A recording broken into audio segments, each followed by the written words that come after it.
by the invocation by Mr. Benton.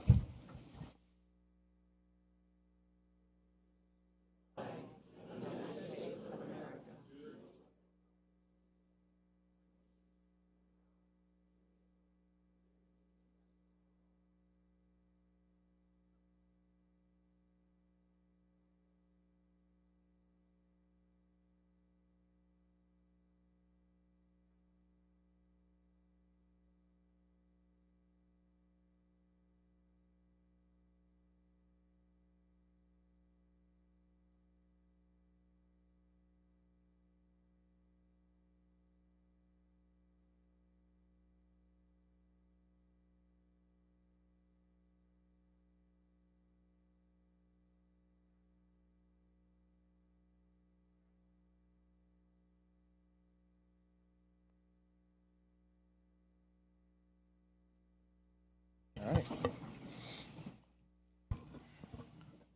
Over to you, Mr. Taylor. Good evening, Mr. Chairman, board members. First item is approval of your agenda. I would like to note to you 2 items for addition to your agenda. These came as late as yesterday and were not even available to be put in the bullpen, but let me pass around. The first is a request for your vote by the Fredericksburg Regional Alliance. The board will recall the county is a member of the alliance. There are 3 private sector directors to be elected to the FRA Board of Directors. There is a slate recommended by the Board of Directors, including Mr. Kent Farmer, the President and CEO of Rappahannock Electric Cooperative, Ms. Linda Worrell, the Chief Operating Officer of SITE, and Mr. Pete Humes, the Manager of Commercial Banking for Union Bank and Trust. Those are the recommended votes on this slate for the Board of Directors. The county attorney has opined this is a matter for open meeting business, and we would ask that that be added either under your consent agenda or under new business at the end of your meeting. The second addition I'll also pass around is a request from through our tourism manager, Deborah Ayler. Jeffrey Shattuck is undertaking to host disc golf tournaments in our county in 2019, and he's working against a deadline that is between now and your next meeting to get his bids in for these tournaments, and has requested the letters of support for his bids to bring disc golf tournaments to Spotsylvania County in 2019. And again, we'd ask this addition either to your consent agenda or under new business at the end of your meeting. Unless the board has objection, I'd propose we add these to the consent agenda, and if you need to pull them out, we can pull them out. I guess I'll take a motion to approve the agenda with the additions added to the consent agenda. Okay. I'll call a question. I'm going to do a voice vote for this one. Unless Amy, are you ready for that? Okay, it's up. Okay. We're doing something new here. I was going to make a joke. That if I may just make an announcement so everybody in the public knows, we're trying out a new electronic voting system, so please bear with us if there are some delays in the voting. We're testing in production. Rapid prototype. Okay, I like it work. All right, we look like we're missing. Not I. So that's it, right? 7 ayes. 7 yes. And that brings us to your consent agenda. May I have the floor computer, please? The consent agenda for October 24, 2017 consists of the following. Item 1 is approval of a recommended 2018 Board of Equalization members. These are recommended to the Circuit Court for appointment, which is by the court, and the members would include, recommended would be Val Folden, Robert Knudsen, Jackie Williams, Alfred King, Richard Millman, and their terms will expire December 31 of 2018. That's a statutory term parameter.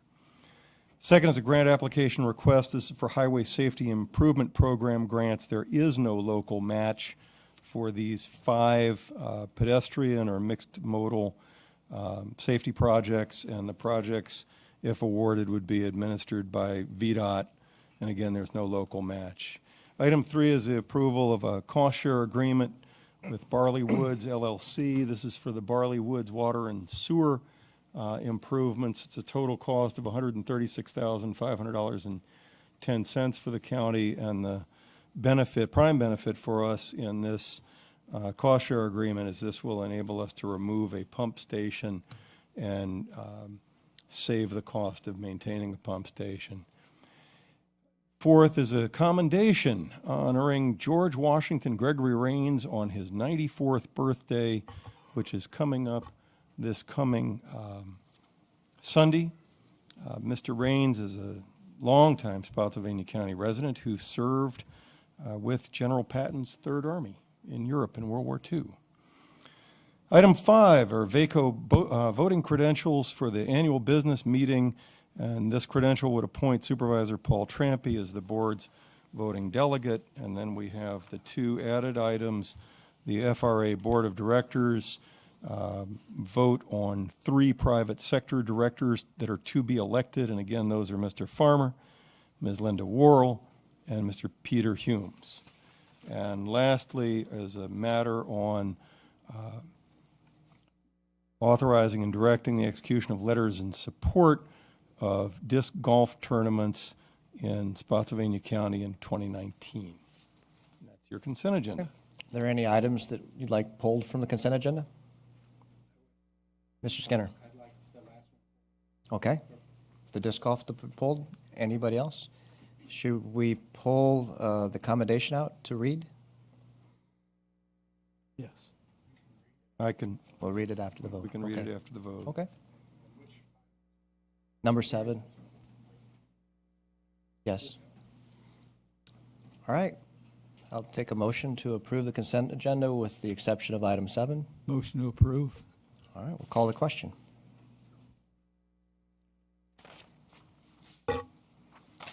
And that brings us to the pulled item, the, 7 yes. oh, thank you, Mark. Very good. Disc golf, Mr. Chairman? Mr. Chair, I pulled it only because it sounds like a great idea, but I don't know how many people know what it is. I mean, I think I know what it is, but I'm not sure. Is there somebody that could explain to us exactly what it is so the public understands what we're voting on too? I don't know if I'm an expert.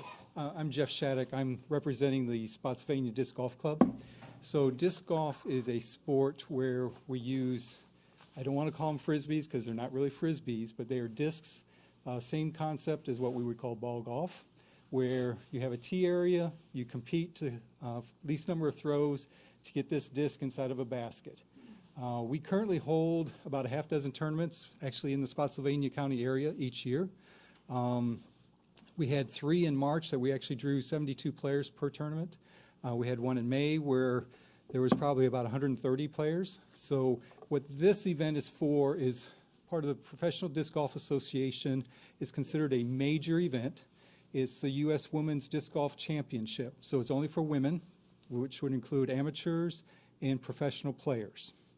They will be coming from all over the United States and from outside the United States. This year in 2017, it was in Johnson City, Tennessee. They drew 156 players. And it's a 3-day event. Usually Friday, Saturday, Sunday is the event. Usually they arrive on Thursday to practice the courses. We expect to draw about 200 players. Will be our presentation or our bid requests that we use Loriella Park. And then there's 2 private disc golf courses in Spotsylvania County that we will be using as well.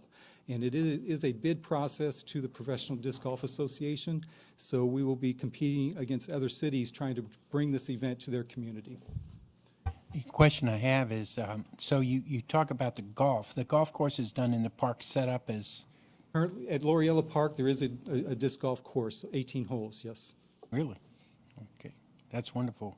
Well, I think it's a great thing to bring it to tourism things, bring people here to see what Spotsylvania County's like. I think it's a great idea, and I'll move for a motion to approve, Mr. Chairman. I have a motion to approve. Any other questions? Mr. Benton? Just out of curiosity, do you ever used the Bisco property? Actually, yes, we do. right. The tournament plans to use what we call Hawk Hollow is out there by Lake Anna.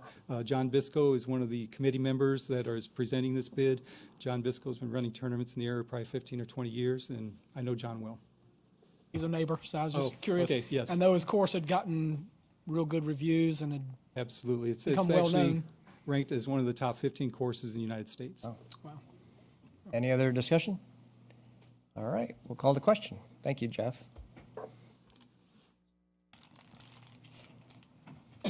7 yes. Thank you. And, Mr. Chairman, board members, if I may, I would like to read the commendation recognizing George Washington Gregory Rains on his 94th birthday. This is a very proud event for Belmont. Whereas George Washington Gregory Rains will turn 94 years old on October 29th, 2017. And whereas Mr. Rains is a native of Spotsylvania County and was born on a farm off Monravia Road. Whereas Mr. Rains' parents ran Rains' store at Belmont, and whereas Mr. Rains was a private first class in the 95th Infantry in General Patton's 3rd Army, and whereas Mr. Rains married Frances Aurelia Wingfield of Wingfield's Corner near Stubbs Bridge Road in Belmont and remained married 68 years until her death. Now therefore be it resolved that the Spotsylvania County Board of Supervisors this 24th day of October 2017 publicly recognizes George Washington Gregory Rains and extends on behalf of its members and the residents of Spotsylvania County appreciation for his service to the county and congratulations on his 94th birthday.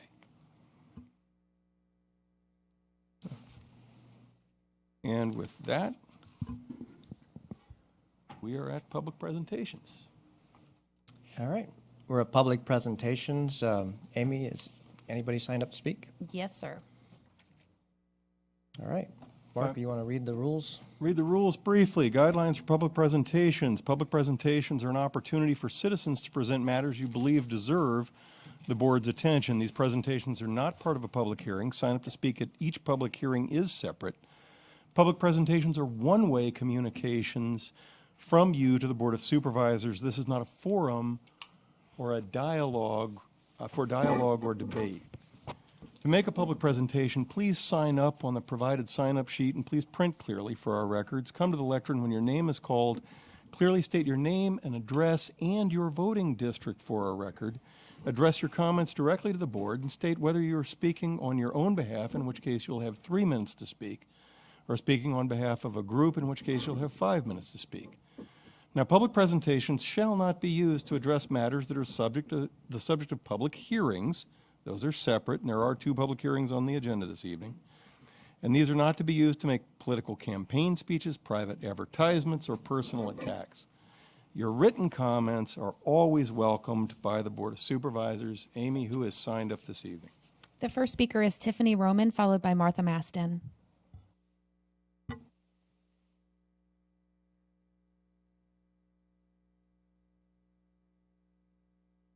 My name is Tiffany Roman, and I work for Rappahannock Area Agency on Aging. Speaking on behalf of just the Marshall Center and the seniors for the Spotsylvania Cafe.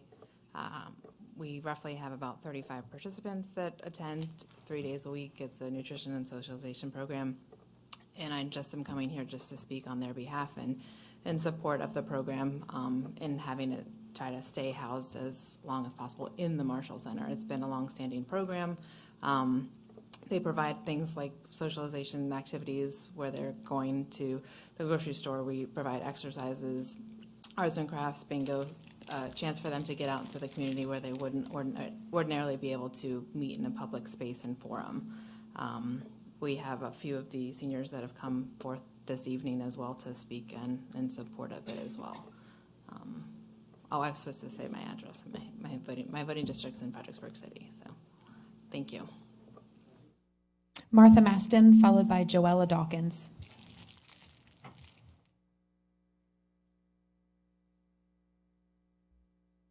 Good evening. My name is Martha Maston. I live at 6627 Harrison Road, and I vote in the Salem district, and I do vote. I'm here tonight for 3 different reasons, so I'll try to keep them short and maybe they'll flow together. One is when I come in, I see Maud Scott's picture. She was a leader, and a lot of us followed. Also, the second thing I wanted to say was about the plaque that was on the seat for Agnes McGee. It's no longer there, and I understand that it has been asked before by a member of you all of where that plaque went. I would like to know where it went, and if it has been discarded, let us know. If it hasn't been discarded and you all don't want to put it up anymore, like the past is past, we're on with the future, I think I know an organization that would like to have that plaque. I'm really here tonight about the Marshall Center. These 2 women I've talked about were on the committee that started with the Marshall Center. We came together by members that were voted on by the supervisors. I don't know how many they were allowed to vote for, but I do know we were appointed by the supervisors. When we met, we were organized, and I was either lucky or unlucky enough to be the chairperson. At first it was sort of rough, but it really became a pleasure with people from all over the county working together. And people in this county do work together, and they were really happy about the Marshall Center, which wasn't quite the Marshall Center then. The Marshall Center is a hub, and if you ever want to see this hub rolling along, come to some of the meetings that are being held there. The people from all over our county meet there. They don't have to go to one end of the county or another end of the county. They are here in the center, just as you all are. They wouldn't dare put you all over on some area that people would have to travel all the way across the county to get to. But, okay. Just keep the Marshall Center like it is and maybe put some money in it to do some repair work and get the auditorium going, and you will see it really growing. Thank you very much. Joella Dawkins.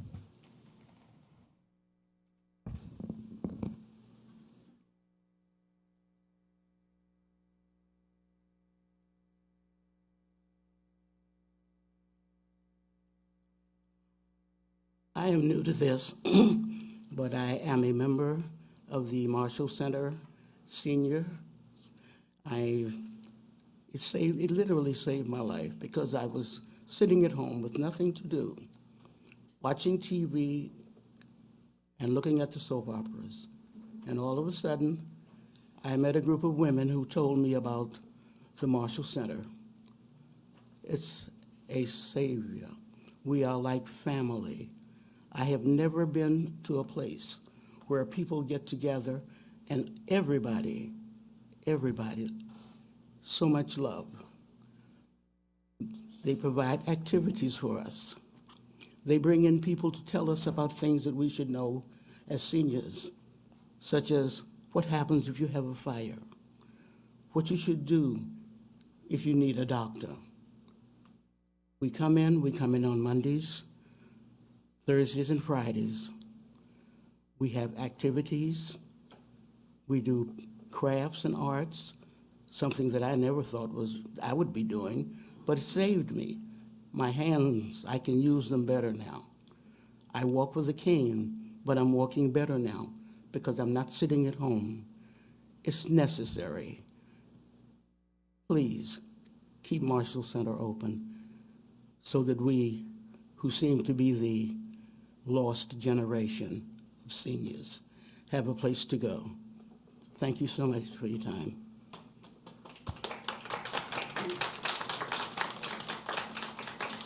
There are no other citizens signed up to speak. Is there anybody that didn't sign up to speak that would like to speak? Come on up. Looks like we have 3 at least. So, Mr. Plating? My name is Larry Plating. I'm from the Cortland District. I'm glad to see you have the opportunity to save some money by retiring a pumping station in the water treatment area. Topic I'd like to discuss is another opportunity for saving money, and that's by not buying the hexafluorosilicic acid that you buy to put in our water supply so that you can treat our teeth for us. I think it's very nice that none of you have a degree in dentistry, but you don't have any problem prescribing fluoride for our teeth. I would like to tell you that I found out recently that the city I was born and raised in put in the first fluoride treatment plant in Grand Rapids, Michigan, 1943. It was a year before I was born. I nor any of my 5 brothers and sisters can claim to be a poster child for this process, as none of us were cavity-free growing up. And as for me, half the teeth in my mouth are store-bought right now. So much for that. Hexafluorosilicic acid is an inorganic compound. It is sour, distinctive sour taste and pungent smell. It is a hazardous toxic waste byproduct of aluminum and fertilizer manufacturing process. So I know those people are very happy that you want to buy it from them to put in our water, because otherwise they'd have to have it hauled away as a hazmat material because it's a byproduct of their processes. It's a euphemism for hazardous waste usually. Although fluoride was once considered an essential nutrient, the U.S. National Research Council, if you check with them, has since removed this designation due to the lack of studies showing it is essential for human growth. The European Food Safety Authority panel on dietetic products considers fluoride not to be an essential nutrient as well. So if you want another source for eliminating it, there's 2. Actually, the USDA, Department of Health and Human Services, in 2011, I hope Mr. Petrovich got this word, lowered the recommended level of fluoride to 0.7 of a part per million, and that's what the FDA recommendation was based on. So, but again, most of Europe doesn't use fluoride, but I know that we are slow to change. 73 years is a long time to have fluoride in the water. I think it's time to get it out. Thank you very much. Thank you.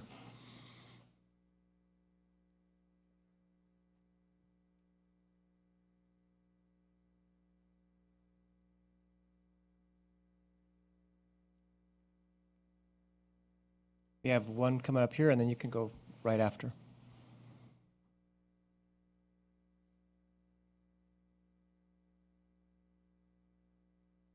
Good evening, everyone. Good evening.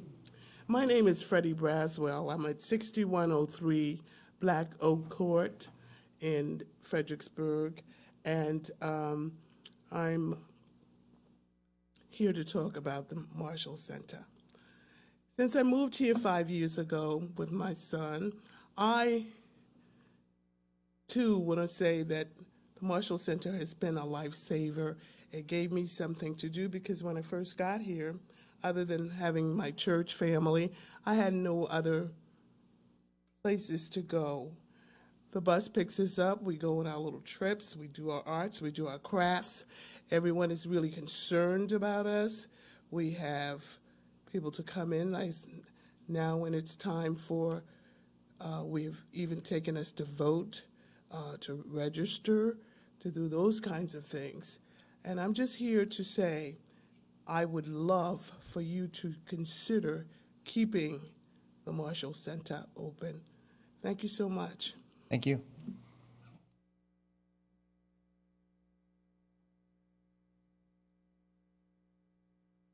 Good evening. I'm Christine Lynch, and I live at 6603 Prospect Street in the Battlefield District.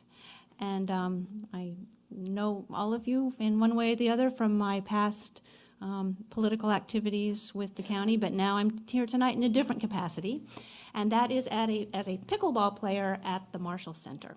So for those of you not familiar with it, I was hoping to pass around my paddle and ball.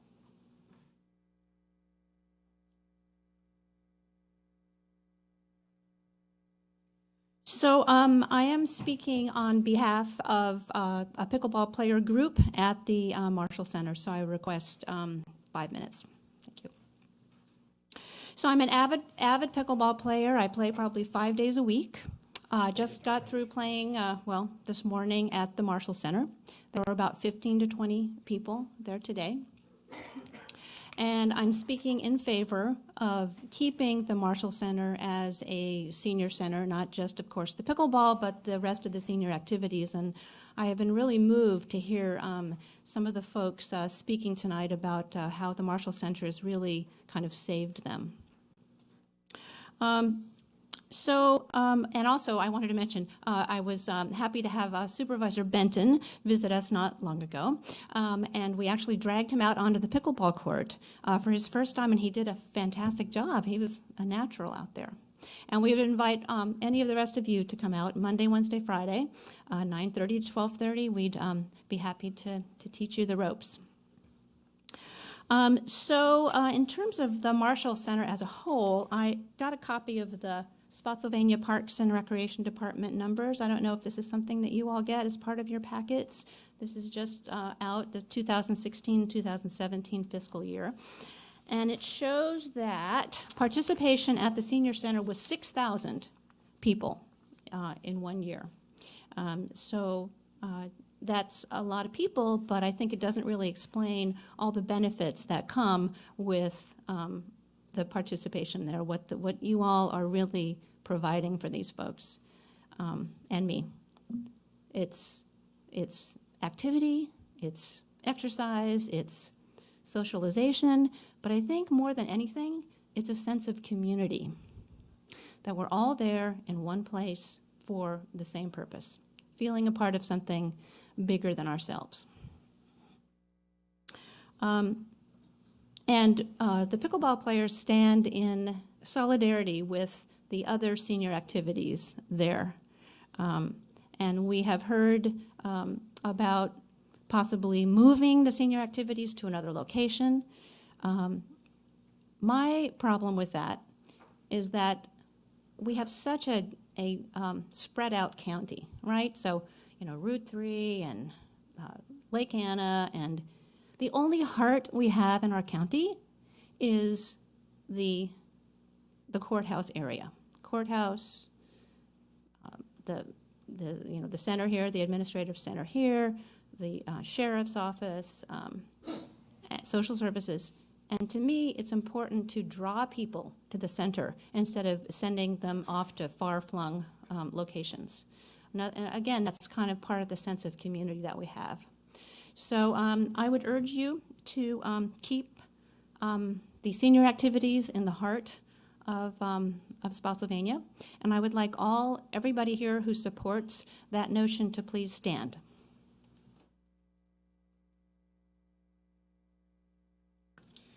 Thank you very much.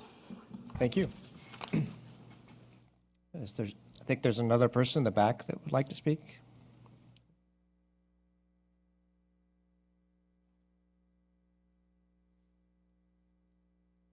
Hi, my name is Sarah Tofani.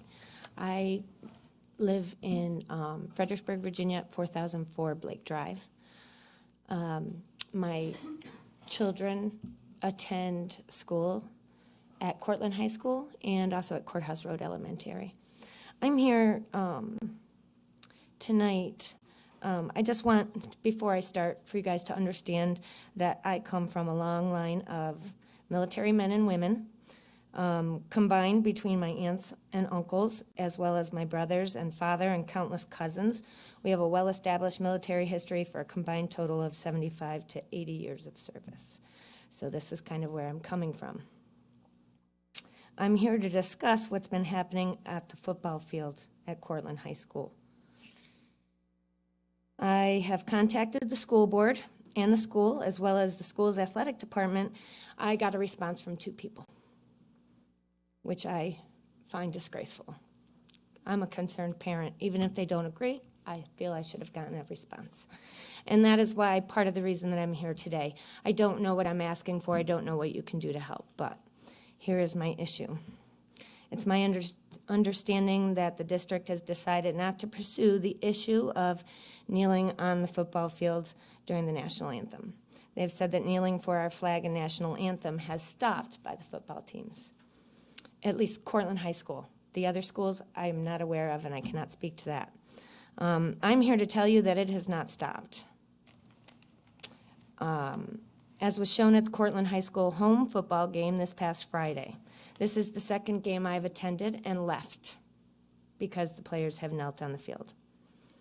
I will not pay to get into a game to watch the children disrespect our military family members, especially those that did not make it home. Nor will I continue to watch my tax dollars silently go to teaching these children that it's okay to bite the hand that feeds them. I understand how much of our tax dollars go to the school district. I've been told it's about 60%. 60% of our tax dollars are going to the school district, which is great. We stand here on the grounds at Spotsylvania County Courthouse in this area, discussing their right to kneel for the flag that our forefathers died for, some of them on this very land. And if you are not disgusted, then I don't know what disgusts you. We learned long ago why we don't spit in the face of our military. This is not a post-Vietnam era. It's not cool to do such a thing anymore. I do not wish to go back to that time, and I hope that no one here does. I am not saying these children don't have a right to protest. I think we need to show them the right way. What is it they're protesting? Are they protesting our military? Because that's how it's being taken by a lot of people. And their voices count too. Not that these children and their families' voices don't count. But what can we do to show them the right way to do it? Because a lot of people aren't listening, they're too offended. And they're offended that I'm even here saying this. And that's a problem because it shuts out the discussion.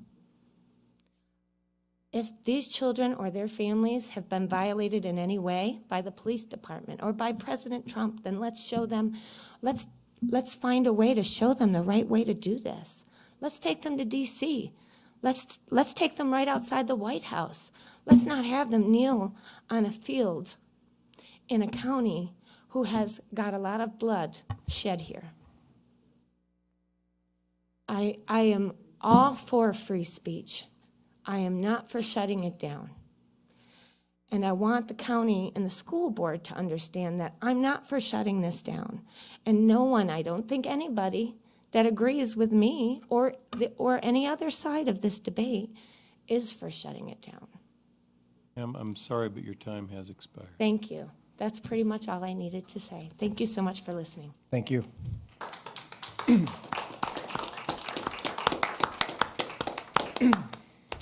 Is there anybody else that did not sign up to speak? That Mary Lee? Thank you, Mr. Chairman and board members. Thank you for this time. Today, I am speaking again on recreation, quality of life. And I guess you see that not many of the women's club is here. So therefore, I spent time visiting the Senior Teen Center. And Monday, I went back out to the Senior Teen Center. Why did I go back out?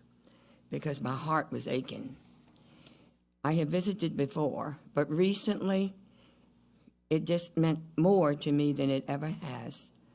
To hear those seniors, and they are here, many of them tonight, 35 of them, say, please don't take this away from us. This is all we have as far as activity. They can't go to a gym. You go to a gym and you see all these cars. Well, these people can't go to a gym, but they can go to the Marshall Center. It's centralized, it's there. And then I went in the kitchen. And when I went in the kitchen, the Marshall Center kitchen is a good-sized kitchen. There was plates everywhere being filled with food to serve these people and these seniors who so greatly deserve it. What do we stand for? Do we stand to increase the quality of life, or do we stand to decrease the quality of life? I'm getting that age, and I think I am, I don't know. But however, your quality of life is something that I think each of you took a stand for when you became a supervisor, to represent everyone. And I want to say to you that not only that, but I understand that there are 54,500 young kids on the Legion field that play ball, that practice ball. They are there. So I'm not only speaking about seniors, I'm speaking about recreation completely. And so what are we going to do? Are we going to take action? And, you know, God gave us the ability to help those who are in need. And these seniors and all are all in need. And I ask you tonight to please open your hearts. Open your hearts to give the service to those who deserve it. And if you ever have an opportunity, please go visit the Senior Teen Center. Go visit at 11:30 and see where your heart is. And I'm sure you'll find that it's there. And I asked the question, what do you all do? And they do have a school in Stafford that Stafford participants go to. And so we're doing the same thing. But however, this is a need that we need to always go. So don't close your heart. Don't close your heart. It's all deserved. Open it up. And I'm sure that you'll be blessed. Thank you. Thank you. Is there anyone else that would like to speak at this time? We'll close public presentations. Thank you. Very good comments tonight. Brings us to board reports, Mr. Chairman. Okay. Mr. Yakubowski. Thank you. One thing I'd ask staff to add for our budget meeting that we had the other day that was on my list that I forgot to get to was we had talked about our median strips and upkeep. I know VDOT doesn't do it very often, and I would like to have them take care of that. One of the other things I want to say about the Marshall Center is that I'm getting very frustrated. As a board member, we put out an RFP to see what would come back, what's going to happen. And month after month, we have folks that come here and express their concerns, and it's just not fair to them. They're being held in limbo. They're hearing different things. It's just wrong. I, for one, have no desire whatsoever to shut down any of the services that the county provides, and if that means that the RFP respondent that we heard back from, that deal falls through, so be it. I have no desire to take those services away. And as I've been out campaigning, as I've heard from folks, it's just the way that this has been played is just wrong. And I think it's about time that the county either does something, presents a plan, or we vote and we terminate any desire to do anything else with the Marshall Center. I know that I've talked to many people that are sitting out here right now, and I think it's just wrong that there is no finality to what is happening. Here it is almost November, and the RFP was months ago. And I think that we need to get this issue taken care of and get it done, and get it done now. Thank you.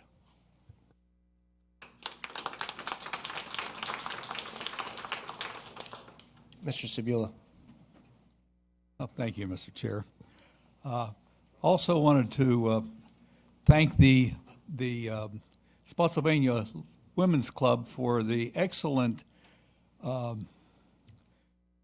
presentation that they sent to me regarding the history of the Women's Club and how far back it goes and all of the good things that they have done. It was a PowerPoint presentation. with a lot of pictures and a lot of history. And I want to thank you guys that it brought a lot of things back to life, and especially the use of the center. Secondly, last week I had the privilege to go to the high-speed rail hearing in Fredericksburg, and I say the privilege because over 300 people attended a public hearing in protest of the high-speed rail about a year ago, and I was pleased to see that they had a option, and this was an option 3B, and the option 3B was to keep the high-speed rail in the same right-of-way and just add a third track, and that wouldn't be running through any of my constituents' homes, and that was a good thing, and I really felt good about that. And lastly, I would like to remind everybody in the room and everybody hearing, watching this on TV, deer season's coming up. And I know that we have a lot of hunters in the county, but we also have a lot of people that don't hunt, but who drive at night. And road conditions are really going to get hazardous with the deer running out in front of you. If you see a shiny set of eyes or you see some movement, be extremely cautious. Last year, leaving the board meeting here, a deer ran into my car and caused quite a bit of considerable amount of damage. It happened to be close to midnight, but even so, you've got to be careful. Just a note of safety. Thank you. Mr. McLaughlin. Yeah, one thing, ma'am, I'd like to thank you for having the nerve to come out here and the guts to speak your mind, where I would say the majority of the people in this county probably side with you. Again, that was probably one of the best 3-minute comments that I've heard since I've been on the board. And again, if you have not been to the school board yet, I think you need to give that same exact speech to them, because the school board needs to take a stand, up or down, and support our veterans and our flag and our Constitution, because this has gone on way too long. And again, you're 100% right, because you got to educate these kids from the beginning, and they are disrespecting our flag and our troops. But thank you. Mr. Skinner. Thank you, Mr. Chairman. Mr. McLaughlin, thank you. Couldn't have said better myself, to be honest with you, and thank you for doing it.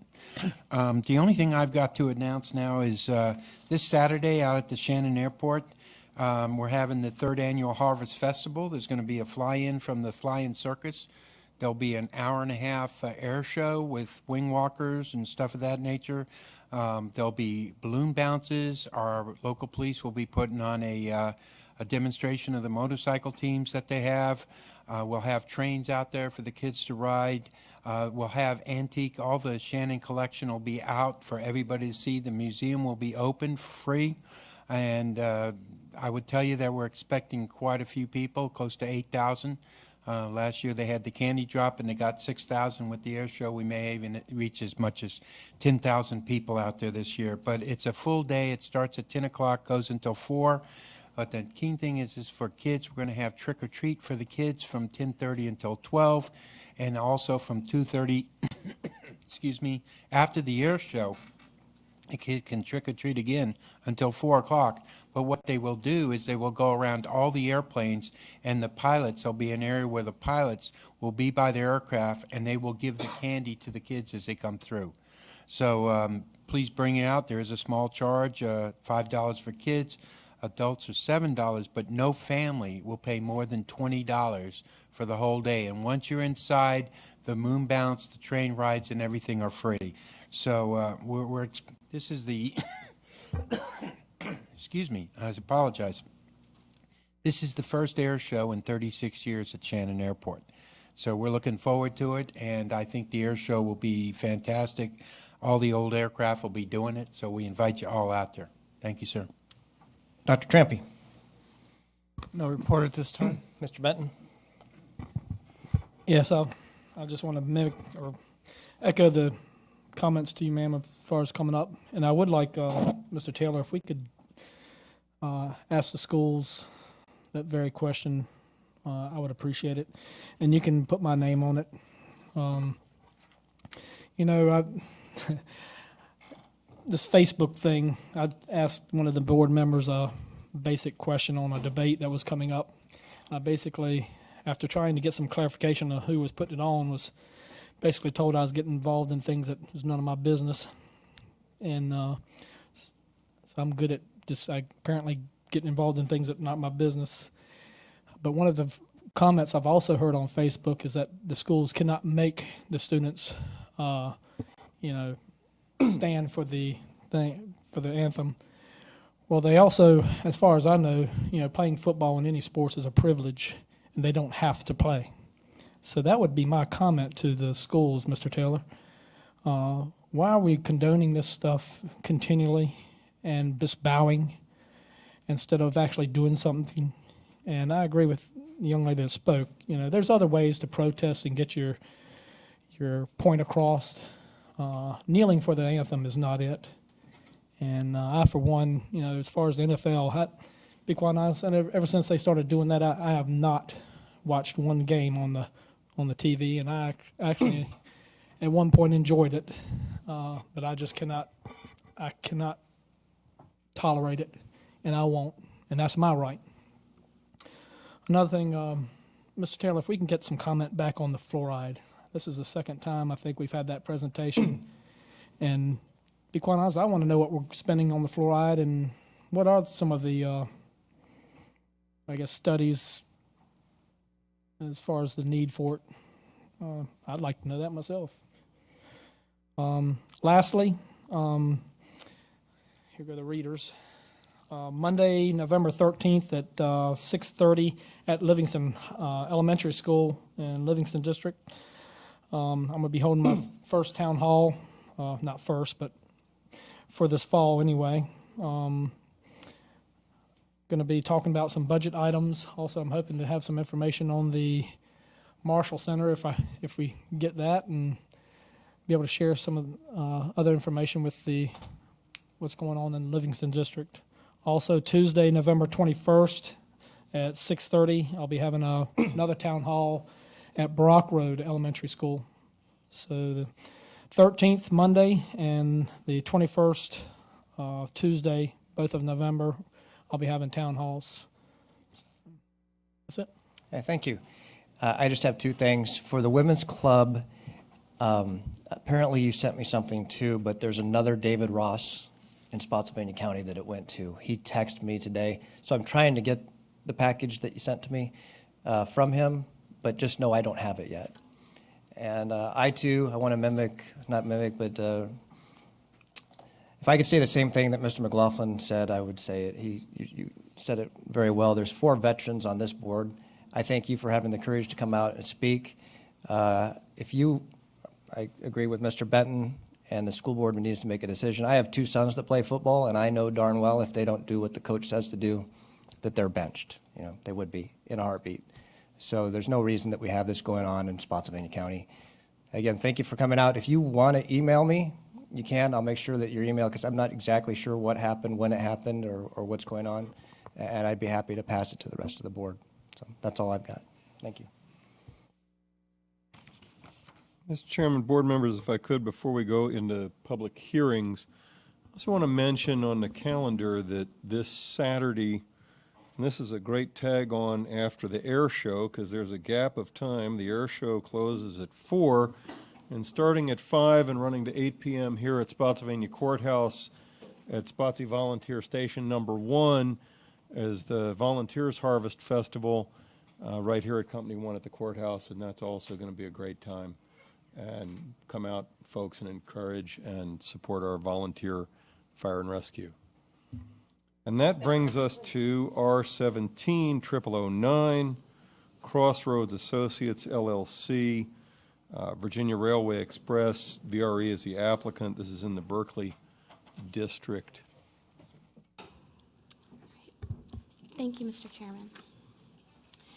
This is a request on behalf of the applicant VRE to zone approximately 4.77 acres.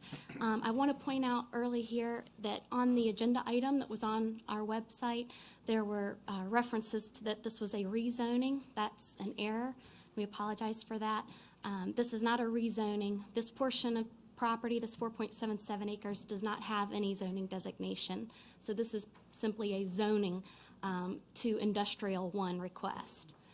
The property is part of a larger tract of land that the VRE intends to purchase to allow for the expansion of their maintenance facility.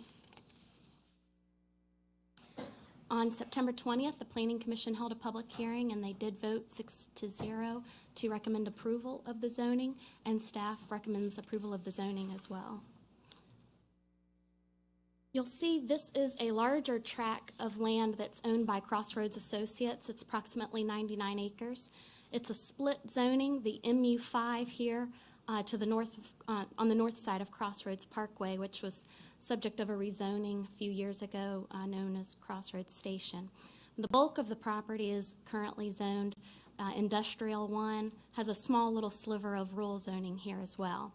But here at the bottom, this triangular piece, this is the portion with no zoning designation. And the history of how this occurred is that that area was once railroad right-of-way, and it appears from deed research that was conducted by our county attorney's office that there were multiple transactions, deed transfers in the 1990s, and this portion of right-of-way was vacated, and it left it without any zoning classification.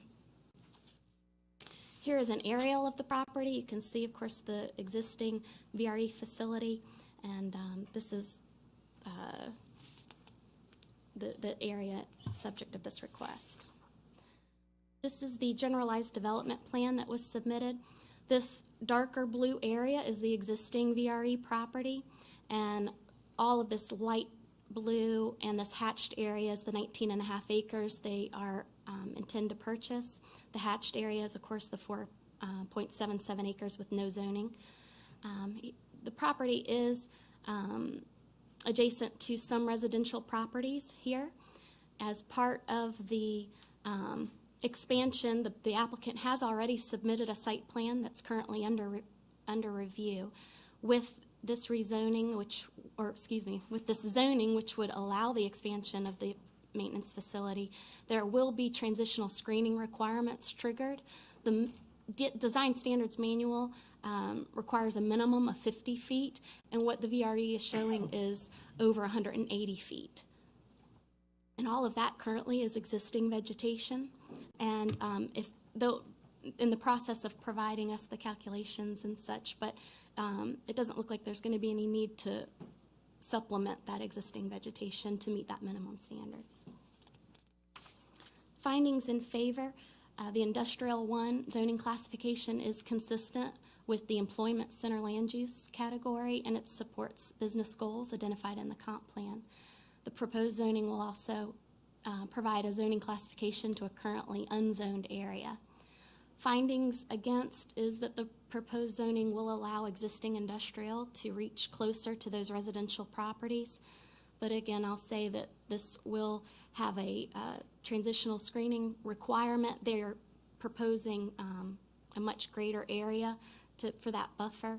And with that, that concludes my presentation, but I'm happy to answer any questions, and the applicant's engineer is here for questions as well. Are there any questions, Mr. Skinner? I don't have a question. I do have a comment. So the purpose of this is to actually build life cycle support for the VRE over the years, as we do in the Marine Corps or any place else, our equipment. We're proactive on that. So one of the things is, as far as when you said it again, it does actually bring it closer.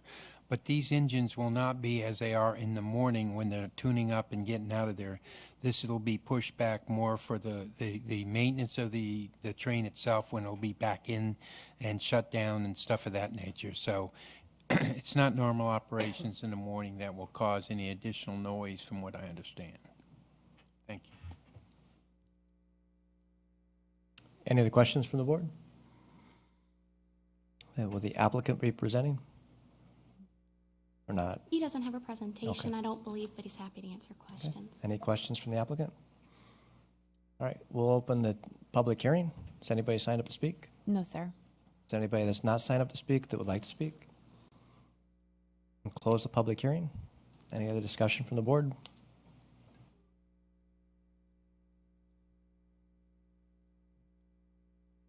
Thank you, Mr. Chair. This being in Berkeley District, I believe this is the right action to take. It makes us very business friendly, and so therefore I motion to approve. Okay, call the question.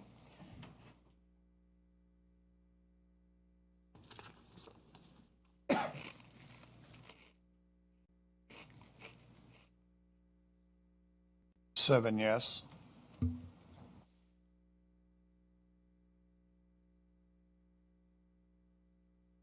Good evening, Wanda. Next up is CA 17-0008. This is a zoning ordinance amendment concerning vehicle sales, ordinance number 23-174. Thank you, Mr. Chairman, members of the board. Floor computer, please. This is a code amendment that was authorized for public hearing in August by the Board of Supervisors. The proposal relates to vehicle sale, rental, and ancillary service establishments. They are currently permitted in Commercial 3, Industrial 1, and Industrial 2 zoning, and they are permitted in other zoning districts with a special use right now, but at this time in these 3 zoning districts, they are permitted by right. There have been some concerns raised about these vehicle sale, rental, and ancillary service establishments, particularly used car sales lots, safe access to the site, sufficient area for loading and unloading vehicles, displays, in-drive aisles, where the parking is in drive aisles for displays, so customers do not have a location to park. There are some enforcement issues where the cars keep getting closer and closer to the road right-of-way. One of the biggest issues has been the legally non-conforming sites. These are properties that were zoned Commercial 3 or an Industrial 1 or 2 back when zoning was established, and they have not developed formally as a commercial or industrial site. They may be a home that was converted into a small office or some other type of use that has evolved over the years into different uses. So some of these used car vehicles sales establishments have been locating on these non-conforming sites. And there is a 2-year reestablishment clause in the county's ordinance related to these. So if a used car dealer moves into a legally non-conforming site and then moves off, if another one applies for a use permit within that 2-year period, they are able to be approved as a permitted use. So that is one issue that's outstanding that would require a separate code amendment if the board wished to address that. That would mean that it affects all legally non-conforming uses, not just this use here. The Planning Commission held their public hearing on September the 20th, and they recommend approval. Staff recommends that the board adopt the ordinance enclosed in the packet. What the proposal does is it provides a new definition. Really, the issue is with these smaller lots, and so we've divided the term vehicle sale, rental, and ancillary service establishment into large scale and small scale. Large scale would be at 2+ acres, 2 or greater acres, and there are currently 512 parcels in the county that qualify in that category. Small scale is less than 2 acres, and there are almost 1,200 parcels. So 70% of the parcels in the county under the zoning districts that I noted would be captured within this code amendment. Now, I do want to point out that there can be 2 parcels adjacent to each other that are less than 2 acres that could be combined into one proposal and be greater than 2 acres, and then they would be considered large scale. So it's not purely based on parcel size, it's based on the site size of the application coming forward. We've also proposed a new definition for recreational vehicle, simply because that's a term that's currently in vehicle sale, rental, and ancillary service establishment that is undefined. The large-scale vehicle sales would continue to be permitted in Commercial 3, Industrial 1, and Industrial 2. The small scale, that being under 2 acres, would require a special use to move forward. There are also standards of review that are included in the code amendment. And what we're really trying to focus on here is how is the site going to function in a manner that is safe.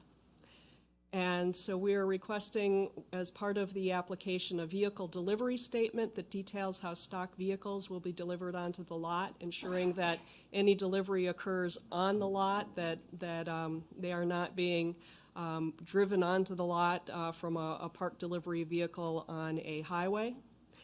There is a minimum of 10 paved vehicle stock spaces that are required per dealership, and the 10 comes from the state code. In order to have one of these establishments, you need to provide at least 10 parking spaces for your stock. A certified parking plan that shows ingress, egress, loading zones, parking spaces, and designates those for use by customers, employees, and vehicle stock is another requirement. And again, here we're looking at whether the site can be designed and function in such a way that it's safe for people to get in and out of it and appropriately display cars in designated areas. There's a provision here as well that if there are multiple dealers sharing one lot, the parking plan would demonstrate the parking requirements are met for each individual dealership. There are currently no applications in process that would be affected by this code amendment if the board chose to adopt it this evening, and I'm available for any questions. Mr. McLaughlin. A quick one. So if you're going large scale, 2.1 acres, it costs you nothing to open the dealership within that C3 I zone or I2? Correct. It would be the site plan process. Right. So I guess my question is, are we making it more difficult for the small business that he's going to have to pay how much is the special use going to cost? It's going to be about $8,000. So $8,000 more for the small business because why are we making it more difficult for the small size? Wouldn't they still have to meet the same requirement?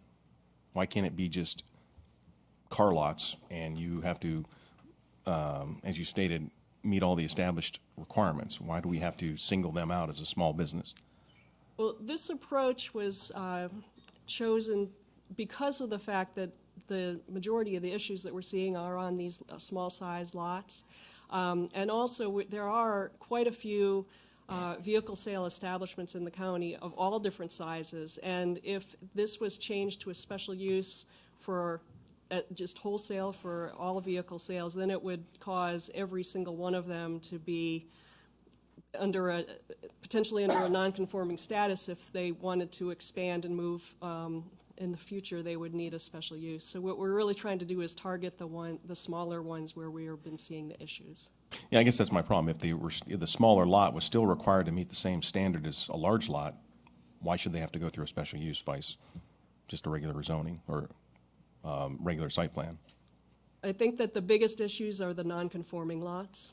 Those are the ones that don't have to go through the site plan process. They just get a zoning use permit and open up. Right, but once you pass this ordinance, we don't have to distinguish between small and large, though, and that would still be in effect, wouldn't it?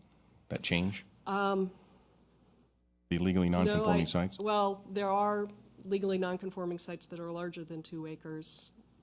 But aren't they two different issues? There's the legally non-conforming sites that you talked about that can be, if they close down, you can come back in and it's still zoned. But why does that matter whether it's a large or small lot?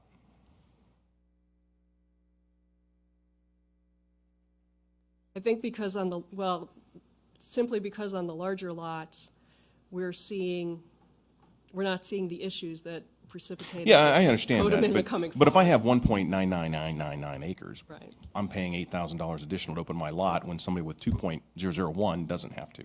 That's where I think it's not fair. If you still have to be required to meet the same requirements, whether it's large or small, why are we penalizing the guy that only has 1.999 acres? That's my point. Okay, thanks. Dr. Trampy. Thank you, Mr. Chairman. Would parcels in other zoning designations which already have a special use permit for this use be affected at all? Not that have the special use permit, no. Anybody that would be coming in another zoning designation, for example, commercial 2, where a special use is already required, they would then also need to provide those items that I noted under the standards of review. Okay, thank you. Mr. Skinner. I'm sorry. One question was, once a person leaves, a dealership leaves in a small, under 2 acres, is it designated for the next person to come in what it was designated as far as C1 or whatever it might have been? Does the zoning designation stay the same, or they have to reapply, and only if they change the zoning? Or Well, the zoning designation would stay the same, and if the use is being reestablished within 2 years of when the prior use ceased, then they would be able to move in with a zoning permit. So they would not go through the special use process. if somebody leaves and then somebody takes over, would this new ordinance affect them as far as what they'd have to show and prove? If a vehicle sales establishment moved out of a non-conforming property and it sat vacant for 2 years and 1 month, and then a new vehicle sales establishment wanted to establish there, they would be required to go through the special use process, yes. Yeah. See, that's the problem, because if somebody moves out, we've seen it all over, somebody else moves in right away to sell cars. There's always enough used car salesmen out there to do it. I think the purpose of this is that it's like by attrition. Once we lose people, anybody that comes in there should follow these new ordinance rules, because it's a safety hazard. And that's why we brought this up before. We've got these trucks stopped on roads. You can't get into a lot of these used car lots. I mean, I know there's a couple past Thornburg that it's just crowded and everything. So, but I think we need to go forward as far as cleaning the safety issue up. Mr. Yakubowski. Thank you. Quick question, and I think for the public out there, they need to understand what, because we're using a lot of words that non-conforming use and everything else. When you have a site, for instance, in my district, 4 Mile Fork, you had the old Western Sizzlin', and it's been a number of different things, and it's run down, and now they park cars all over it, and it's a used car dealership. Did they have to come in with a site plan? Did they have to come in for anything, or did that use fall underneath their zoning, so they were just allowed to start up a used car dealer in an old restaurant lot? That one did not come in for a site plan because it was a developed site. So they went through zoning and got a zoning use permit. And so I think that's what we're trying to address here, and not confuse the issue of the small business versus the large business. It's about the use that was currently there for something else, but this use fell within that zoning, correct? Or you have to go in for the zoning. Correct. It was permitted within the zoning, yes. Right, okay. But it was a previous use. Yeah. And so what we're trying to do is, there was no site plan. There are safety issues that come into play with those types of changes from one previous use to another one that is permitted under the zoning, but yet we've seen spring up in areas. And, we just passed one a year or so ago. It was in Mr. Trampy's district that came in for an SUP for a used car dealership. They've started their business. They've opened. You don't have cars parked on the grass all the way up to the roadway, banners all over the place. It looks nice. And so I think that at least what I'm looking for is to get at that issue and get at those safety concerns that we have when you have a truck parked on the side unloading vehicles. You have people even just trying to get in to take a look at what they have to sell, and the traffic flow in that example I gave you it's terrible in there. And if you're trying to turn into any of the other businesses that are there, this business is now intruding into their flow of traffic. And so those are the type of things that I want to get at, and I want to make sure that before we pass anything, that we're not stifling business. We are actually addressing an issue that this is the only way it can be addressed. And so that's why I'm looking to staff for guidance to make sure that that's what we are doing, and that the unintended consequences that are always there are minimal and can be addressed if they do come up, because I don't want to stop small business from starting up and growing and doing what they want. But there are concerns that the community has when these uses change from one to something drastically different. Thank you. Mr. Sabula. Yeah, I believe the original concerns largely were safety issues, and I know that in Thornburg that there are none of the 7 or 8 used car dealerships that currently exist in Thornburg have safe places to onload and offload vehicles. They do it along the side of the road. They do it at night in darkened areas. They park in vehicles on the grass, which is not good for our environment. Our large dealerships all have paved lots and pretty much all conform to all of the requirements. We're not against small business, but they need to fall under some valid, consistent requirements that exist for all of them.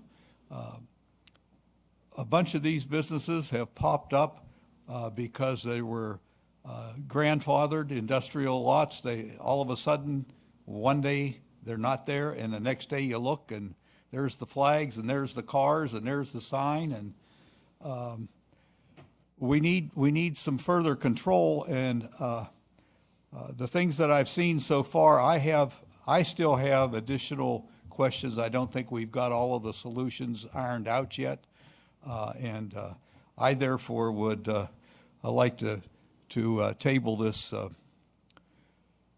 until the. Oh, that's right. We haven't had the public hearing yet. I'm sorry. I take back my almost motion.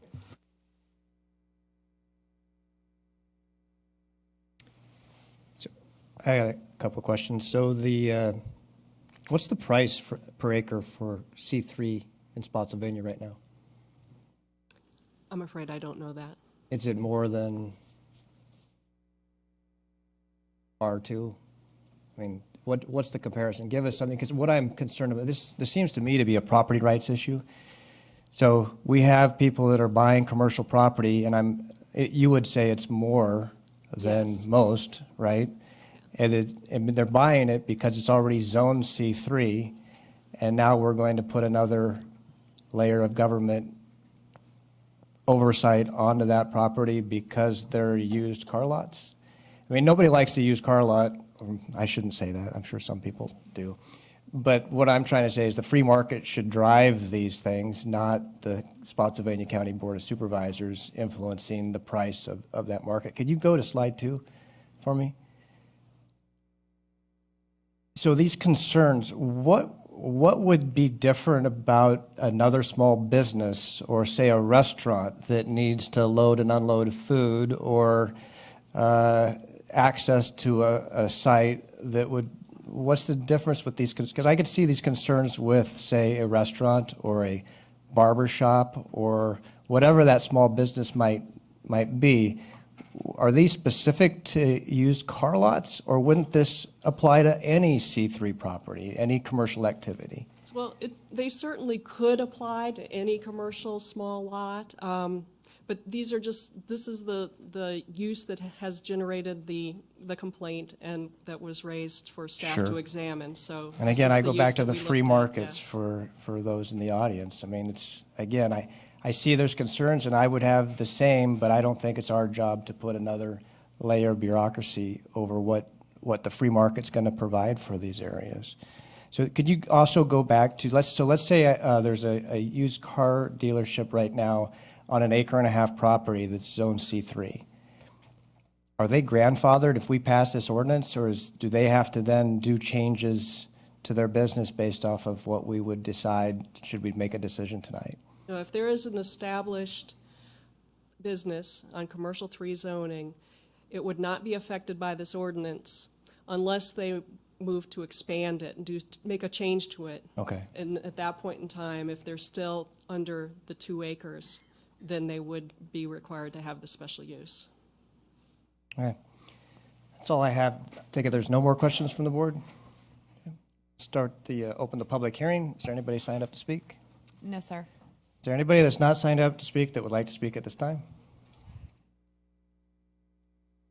Okay, we'll close the public hearing. I think I know somebody's going to make a motion to table, maybe, Mr. Sabula? Yes, I'd like to table this to the second meeting, and we have a second meeting in November. Yes, that's we correct. do. Yeah, to the second meeting in November. I'd like to look at this a little closer. This was originally my idea, and I still have some questions. Okay. Mr. Motion to table, Mr. McLaughlin. Just one question for legal.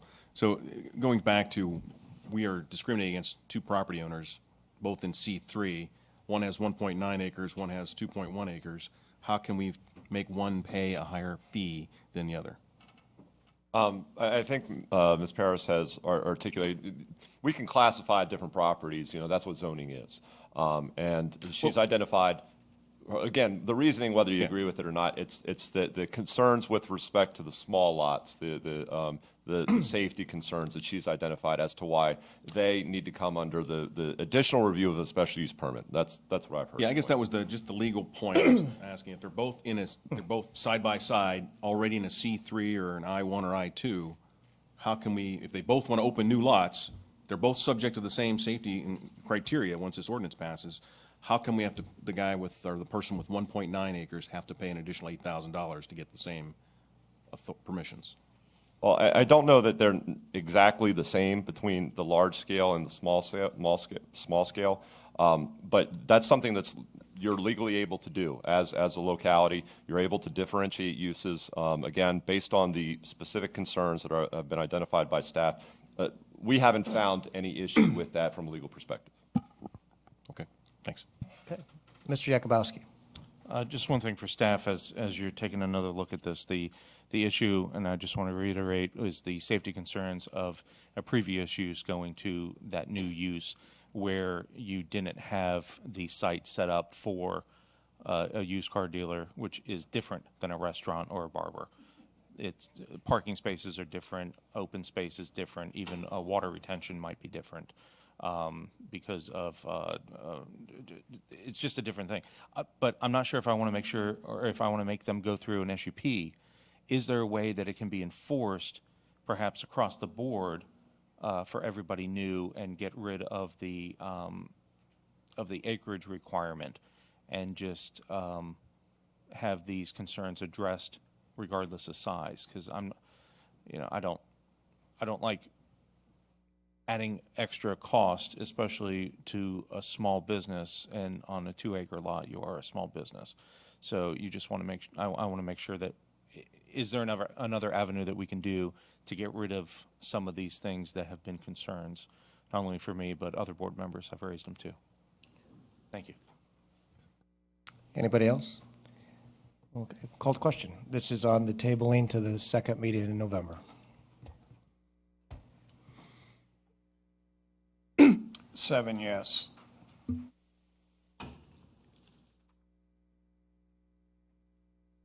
Thank you, Wanda. That brings us to Jane Reeve and a presentation on the county's information transparency website.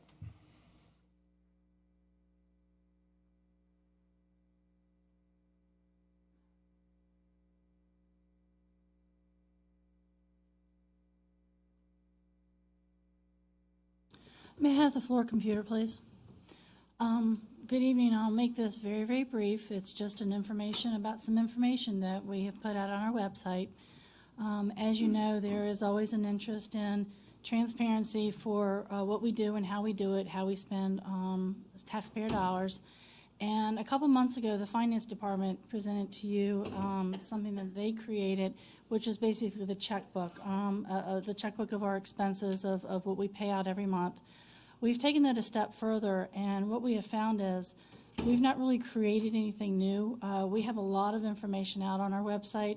we are finding that folks are just having a hard time figuring out where to find it. So if you look at the very top right-hand corner of our main page, we've created a link that takes you to a transparency web page. And all we've done is gone out and taken information from various parts of our website and put it on a single page so that it will make it easier for citizens or other interested parties to look and see what we do, how we do it. Of course, financial information is always usually the biggest thing that folks are looking for.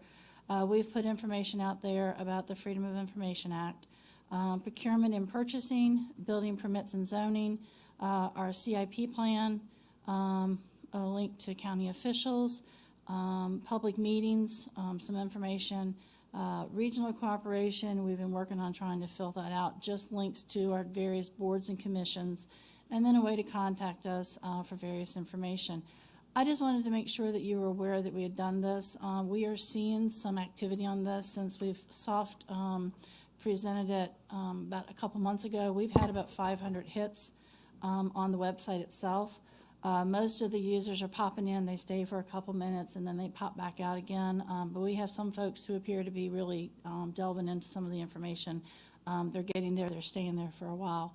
So just want to make sure you knew it was there. If there's something that you think that needs to be there that's not, we will continue to enhance it. Please let me know.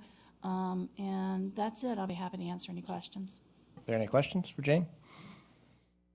Jane, would you go back Yes, sir. to the top of the page, Yes, sir. the basic home page, and show us how you got here again? Oh, okay. Just Absolutely. for those of us So this that is might our- have missed the first click.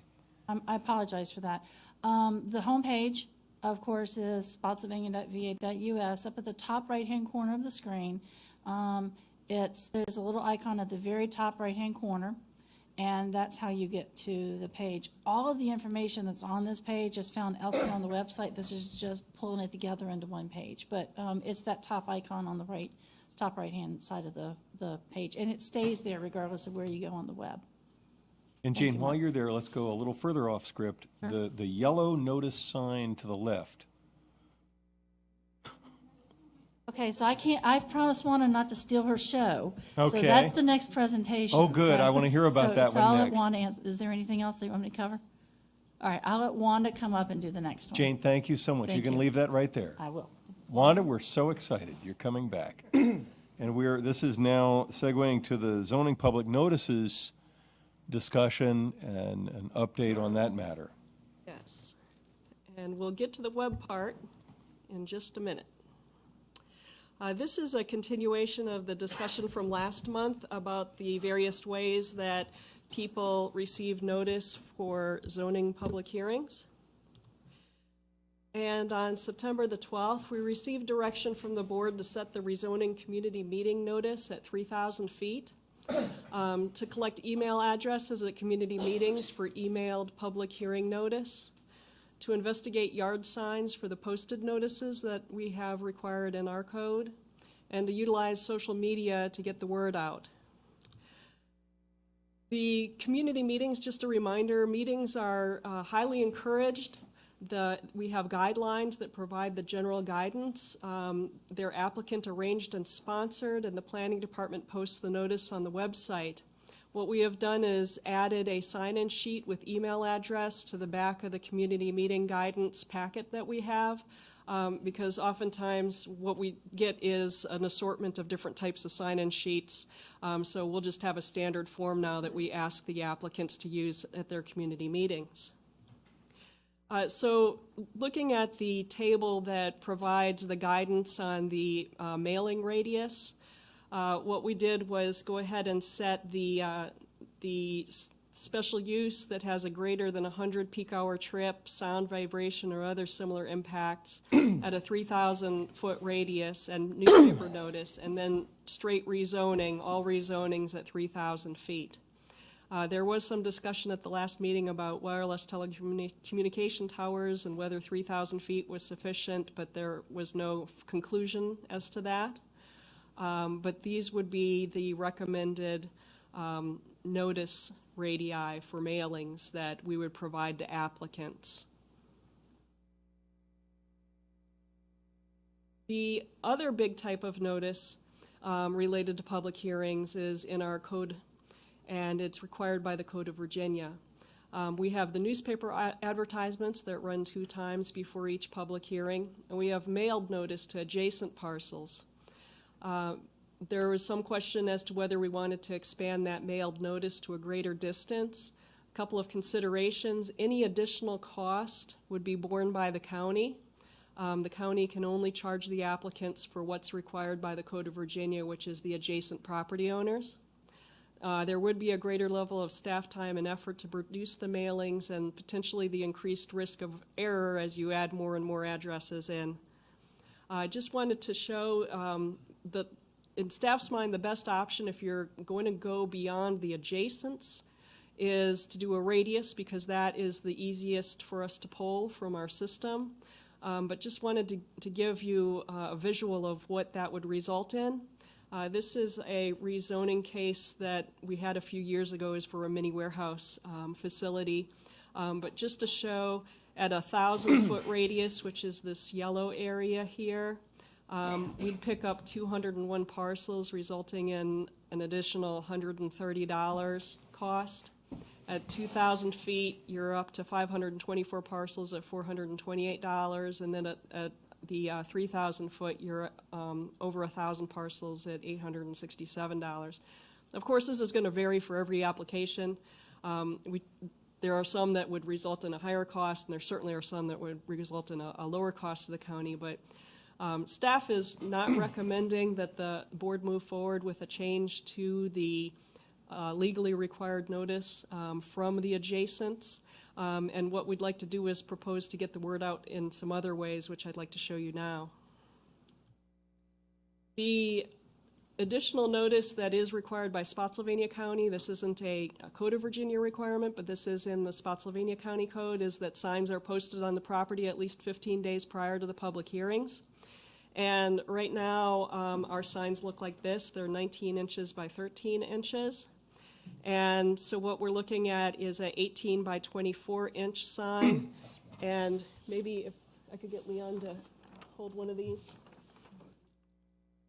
Just a mock-up to show the size of the proposed new sign to our current sign. And the quote came back on 100 of these. These would be the yard-style staked signs, came up at a little over $500 for 100 of them, and we'd hope to be able to recycle them as much as we could as well to keep costs down. The other things that we're doing relate to public awareness. We're trying to get the word out. We're going to be using Facebook, Twitter, Nextdoor, the cable channel, meeting announcements, word of mouth, emails, announcements at community meetings to let people know about our revamped website and easy access to information about zoning hearings. And so this is where the web comes in. We have a new icon on the homepage of the Spotsylvania County website that looks very similar to our current notice sign. The yellow, we want to get people to remember, you see the yellow sign, you click the yellow icon, and it takes you to a page that talks very briefly about what are zoning hearings and generally what is the process. We have links in here to the planning commissioners and the board members, as well as our general planning email for anybody that has any questions. We also have a link in here to the agendas. And we are posting application materials, including our status update. This is what's provided to the board each month. We're going to be updating this at least a couple times a month and putting it out there to show where our different applications are in the process, general description, location of them.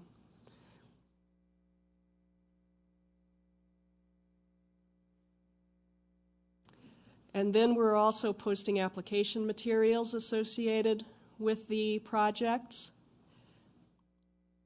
so that we're going to have out there some of the basic information. We may not post every single document we get, but the items that are of most interest to citizens the generalized development plan, narrative, proffer statement, fiscal impact analysis.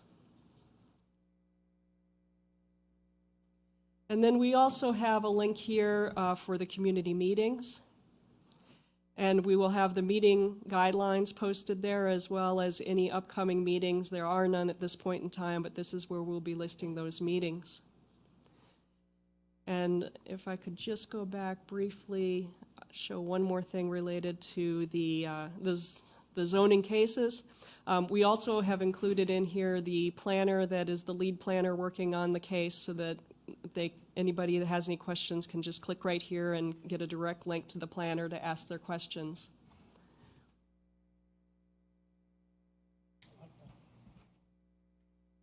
Any questions, Mr. McLaughlin? Yeah, quick one. So based on the radius, the one slide 6, I guess, with the radius, have you looked at what that would have cost us if we applied this to like last year? Approximately how much would it have cost per each one of these rings additional to the county? Not in total, no, I haven't gone through and done that analysis. So that would be, maybe we can get that information back possibly, you know, what does this really cost the county? If it's $5,000, $10,000, I think that would help make the decision as far as whether we go 1,000, 2,000, 3,000. Because I think at the last meeting, everybody was pretty much like the 3,000 foot, because it's been one of the biggest complaints that I have received is that I didn't get notice or I didn't know about it. You know, just because it's adjacent, you know, you are still affected if you're one street over and you're not adjacent. So, I mean, I'd like to see what it really costs us to expand it out to 3,000, because I would still support the 3,000 foot. Thanks. Mr. Sabula. Thank you, Mr. Chair. Yeah, Wanda, the sign that, well, the two signs that were held up, if Leon could hold up the larger one.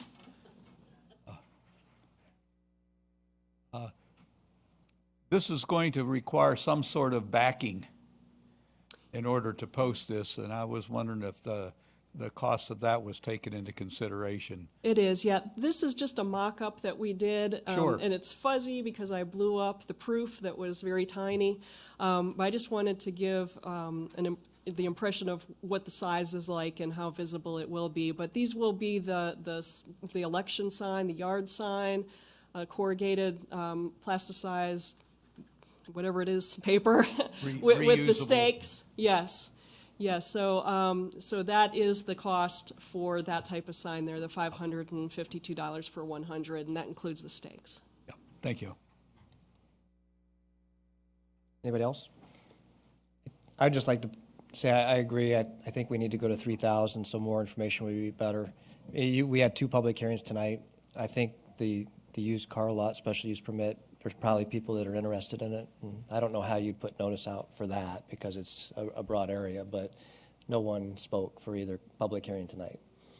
I also think do you think 100 sign is what you need, or would you need more? Because a lot of times you can get a lower price per sign if you go more quantity.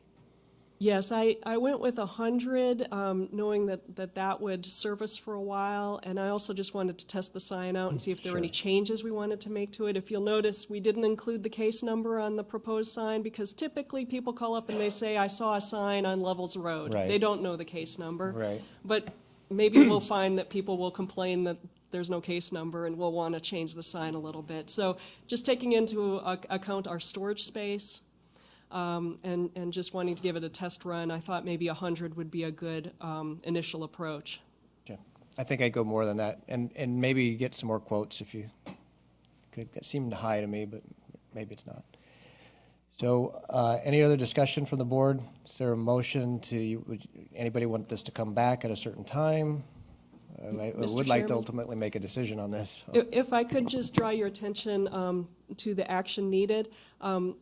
The community meeting guidelines, if the board's comfortable with the community meeting guidelines as they stand with the 3,000-foot radius for the rezoning, the board could adopt those this evening, and then we would put those into effect now. And then as a separate item is the second one related to the increased mailing for public hearings, and that could come back separately for additional discussion if desired. Mr. Chair, I would motion to approve the first item. I don't know if anybody else on the board has any comments on the second. Let's do them one at a time. Any discussion? Okay, we'll call the question.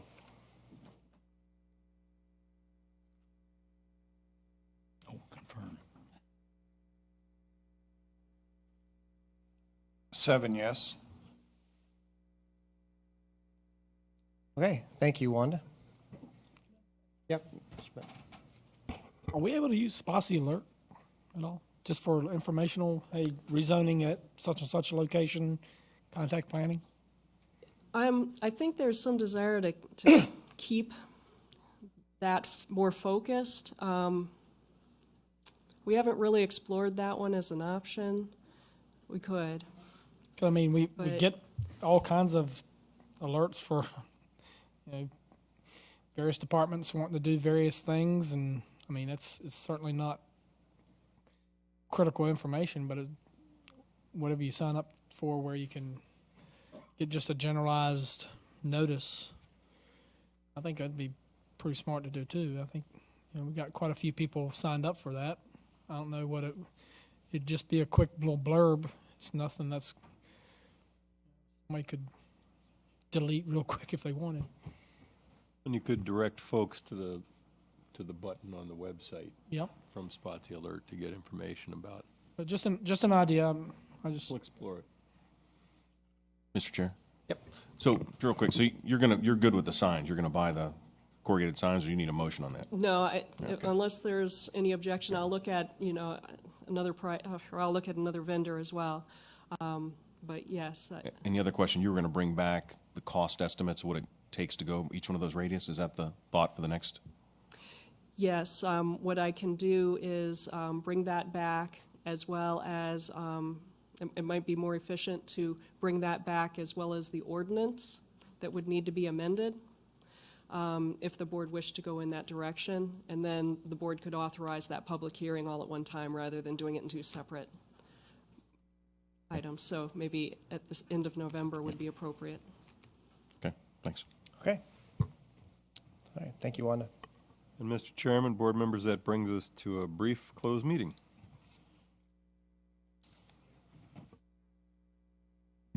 This will be a resolution to adjourn into closed meeting. Whereas the Spotsylvania County Board of Supervisors desires to adjourn into closed meeting for consultation with legal counsel employed or retained by a public body regarding specific legal matters requiring the provision of legal advice by such counsel, specifically regarding the Virginia Conflict of Interest and Ethics Advisory Council, and whereas pursuant to Section 2.2 3711A8 of the Virginia Code, such discussions may occur in closed meeting. Now, therefore, be it resolved that the Spotsylvania County Board of Supervisors does hereby authorize discussion of the aforestated matters.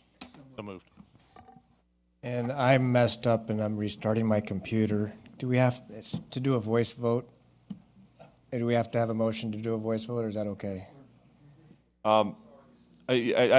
You've suspended the bylaws with respect to this. Actually, I mean, you probably have to reinstitute it at some point. We can say that at the next meeting. So I think you're okay to go ahead and do a voice vote. I'd like to do a voice vote. I'm doing a Windows update. I apologize. So all the ayes?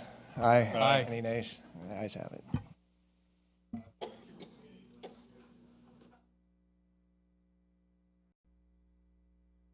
Whereas the Spotsylvania County Board of Supervisors has convened a closed meeting on this date pursuant to an affirmative recorded vote and in accordance with the provisions of the Virginia Freedom of Information Act, and whereas Section 2.2 3712D of the Code of Virginia requires a certification by this board that such closed meeting was conducted in conformity with Virginia law, now therefore be it resolved that the Spotsylvania County Board of Supervisors hereby returns to open meeting and certifies by roll call vote that to the best of each member's knowledge, only public business matters lawfully exempted from the open meeting requirements of the Virginia Freedom of Information Act and identified in the motion convened into closed meeting were heard, discussed, or considered in the closed meeting.